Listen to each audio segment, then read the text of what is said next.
ओम नमः शिवाय। शिव शिव शिव शिव। आपकी मुखारविंद में चलता रहे चलता रहे चलता रहे चलता रहे तो आप शिव के समीप पहुंच जाओगे। शिव नाम में, शिव नाम की उपासना से शिव के समीप में पहुंच जाओगे। उपासना है। आप जो व्रत करते हैं, उपासना करते हैं, ये क्या है? उपासना, उपासना का अर्थ होता है सनेह सनेह धीरे धीरे अपने इष्ट की ओर पहुंच जाना। ये उपासना है। उपासन, अपने इष्ट की ओर धीरे धीरे धीरे धीरे बढ़ जाना, उनके समीप पहुंच जाना, उनका दर्शन में लिप्त हो जाना।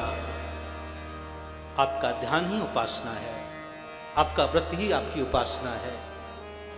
जिस इष्ट की आप साधना कर रहे हैं, जिस इष्ट की उपासना कर रहे हैं, उस इष्ट के जैसे लक्षण धीरे धीरे उतर आएंगे। लेकिन उस इष्ट के जैसे लक्षण आप अपनाइए। जैसा देव वैसा पुजारी बनना पड़ेगा। अब ये कथा शिव की है तो हमने भी त्रिपुंड लगा लिया, हमने भी शिव प्रसाद ले लिया। आप त्रिपुंड धारण करें, भस्म का लेपन करें, रुद्राक्ष की माला पहने, शिखा रखें और भस्म का लेपन करते करते शिव नाम का उच्चारण करें तो शिव कृपा करेंगे। कोई नहीं रोक सकता। जिस इष्ट की उपासना करते हैं उस इष्ट के लक्षण भक्त के अंदर धीरे धीरे धीरे धीरे उतर आते हैं।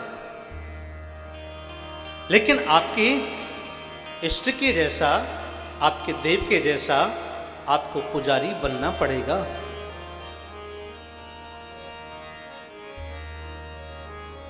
प्रेम से कहो ओम नमः शिवाय। देवताओं ने प्रार्थना की कि प्रभु हमें कालकूट विष से बचाइए। कालकूट विष बचाने के लिए केवल महादेव ही हैं जो कालकूट से हमें बचा सकते हैं। और ये कालकूट ही संसार की कामना, वासना और आपका जो अनेक प्रकार की समस्या है ना, यही तो कालकूट विष है। इससे निकलने के लिए, इससे दूर जाने के लिए, सुखी रहने के लिए हमें देव महादेव की शरण में जाना होगा। महादेव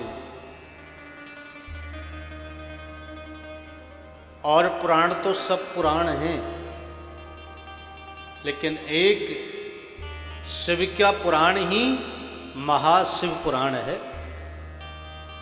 विष्णु पुराण, गरुण पुराण, नारद पुराण, कूर्म पुराण, वत्स पुराण, अग्नि पुराण, गणेश पुराण, ये सब पुराण हैं। लेकिन एक पुराण अगर बड़ा है तो वो है महाशिव पुराण।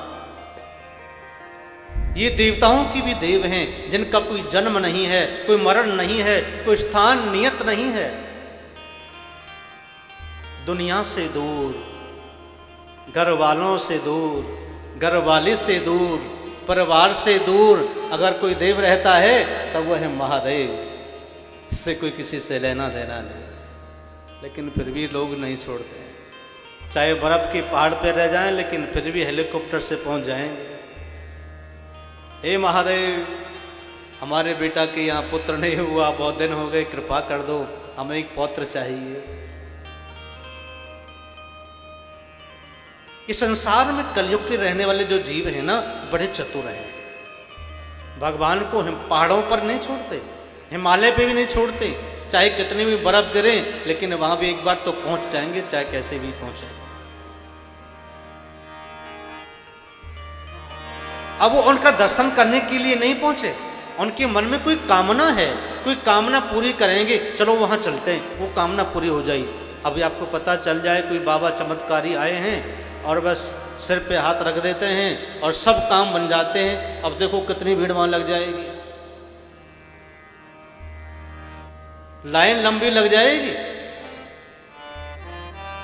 और बस चले तो उस बाबा को उठा के ले जाएं अपने घर पे। बताओ है कि नहीं?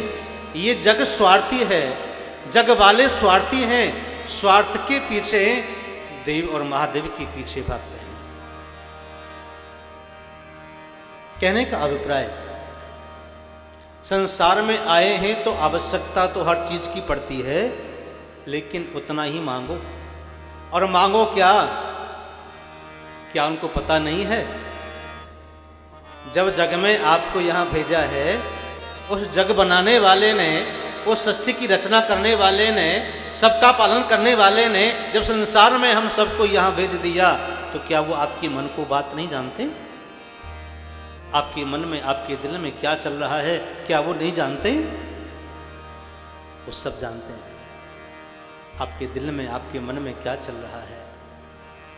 देवताओं ने स्वार्थ की वशीभूत होकर के जाकर के देव महादेव से प्रार्थना की, हे प्रभु कालकूट वश से हमको बचाइए।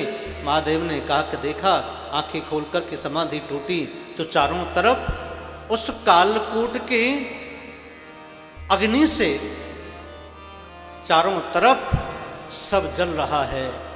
भगवान शिव ने सोचा, ये मेरा परिवार, ये मेरा भक्त, ये मेरी सृष्टि, ब्रह्मा की बनाई हुई सृष्टि सब नष्ट हो जाएगी, इसलिए मुझे इनका सहयोग करना चाहिए। सब्सक्राइब करें रामकृष्ण शास्त्री जी के YouTube चैनल को और हमारे वीडियोस को सबसे पहले देखने के लिए बेल आइकन को दबाना न भूलें।